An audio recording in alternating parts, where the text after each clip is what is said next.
a leader is able to give a vision, a roadmap, and create an environment in which everybody can thrive.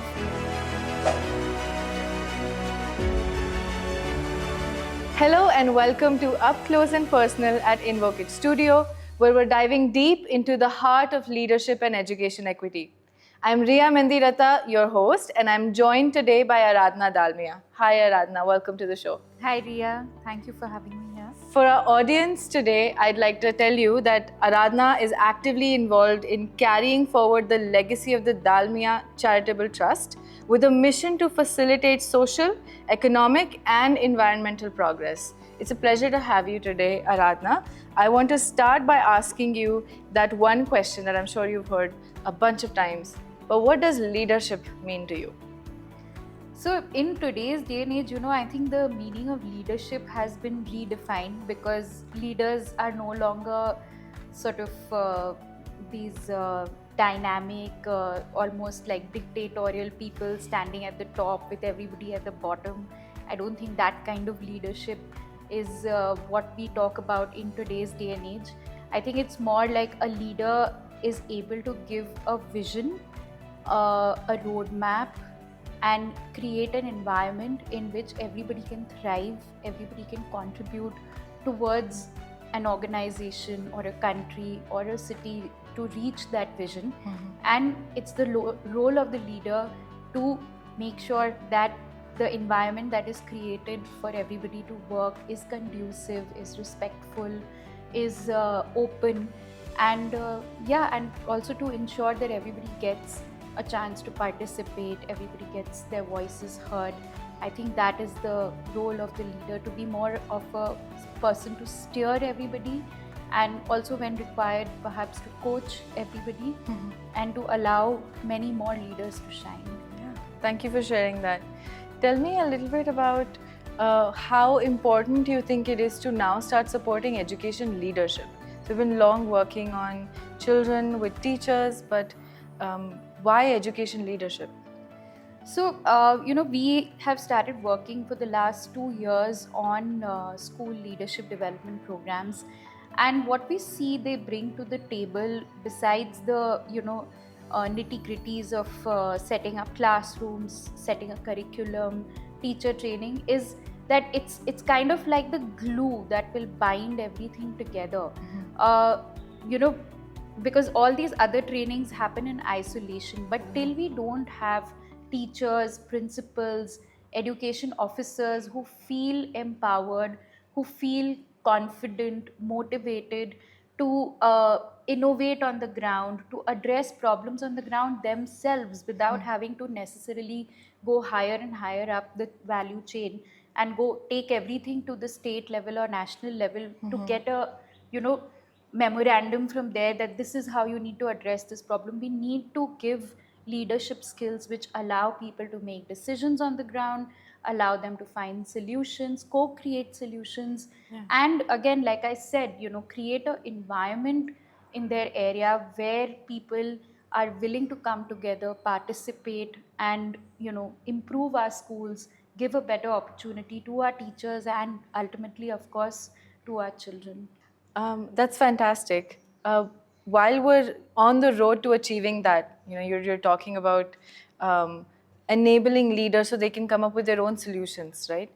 That's a tough road, and I think that one of the ways that we can achieve that is through collective action. And we're all here today celebrating Shikshagraha, which is intended to support that.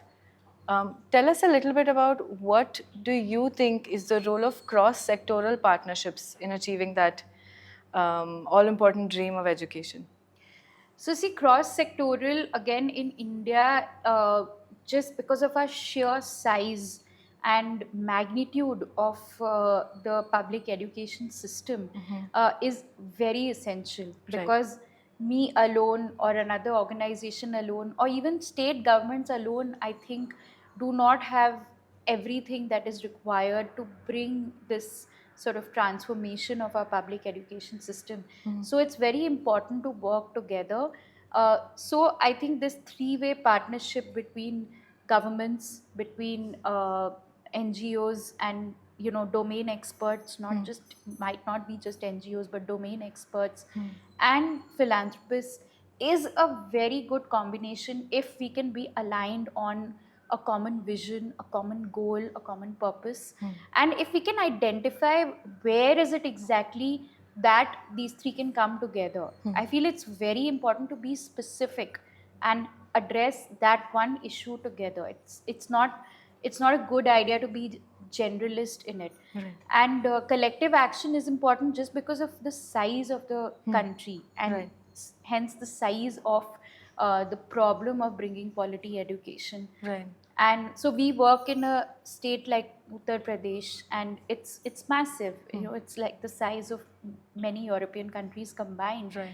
So over there, while we are working across the state, if we are unable to find smaller partners who can work at the district level, at the block level, and get constant feedback, Right. it could lead to problems in our program itself. Right. So that's why I feel working in a collective is essential. And also, there's so much innovation happening in education. I mean, we've been hearing through the last 2 days. So, imagine if other organizations could just learn from each other and implement it in their districts where they are active. They don't need to keep coming up with new innovative ideas, but they can share and learn from each other. Yeah. It would just make the whole movement so much more rapid. Wonderful. I want to ask you one last question, which is, I'm going to shift gears a little bit, where, your role as a philanthropist, how do you ensure that the solutions, the interventions that you're supporting are sustainable? How do you push for that? How do you make sure that they're not very short term?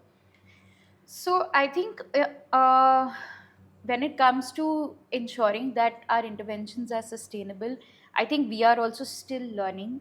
We are doing projects from where some of the projects we do are actually very tough because there's no obvious outcome.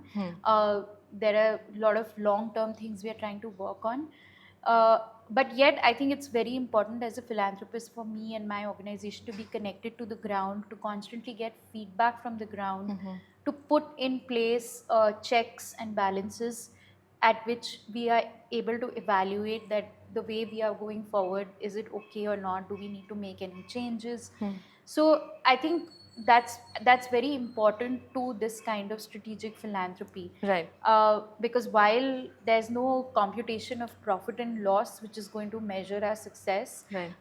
There is the question of whether this is actually having any impact. So it's important to do things in a measurable way. It's important to keep checks and balances in place. And I think it's something that we are also still learning. I cannot tell you that I have the perfect tool for it. But we are trying to develop tools. We are trying to work with our organizations to sort of create this exercise so that it becomes internalized. Thank you for sharing that. I hope this inspires our viewers and listeners to also take a more data-driven approach with more checks and balances to ensure that whatever direction they're supporting is the need. I'm going to now move us to our next segment, which is a rapid fire. Okay. It's pretty self-explanatory, but I'll just throw some fun Yes, questions of at you, course. and you have to respond as soon as you can. Absolutely. Okay, are you ready? Yes.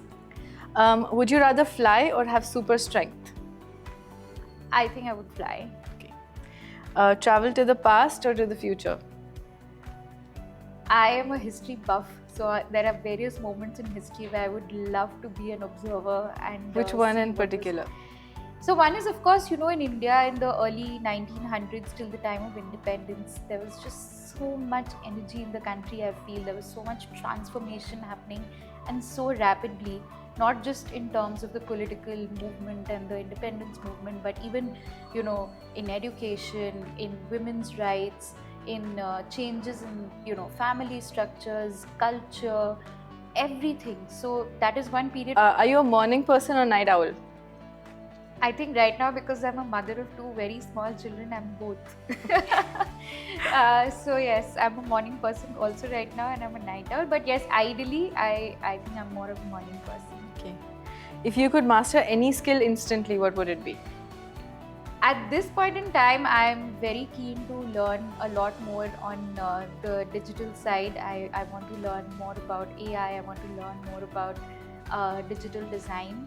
So I'm hoping that in the next year I can do a few courses on that and master it. My last question to you is your one hope for education in India. My one hope for education in India is that I want that every child should feel that they have been empowered by the skills and tools that they require to just fulfill their dreams and just do what they want to do and achieve what they have set out for themselves in their lives. Thank you. That's fantastic. Thank you so much for joining us today, Aradhana. Thank you. It was lovely My having pleasure. you. That is it for this segment of Up Close and Personal at Invocage Studio, and we'll see you next time.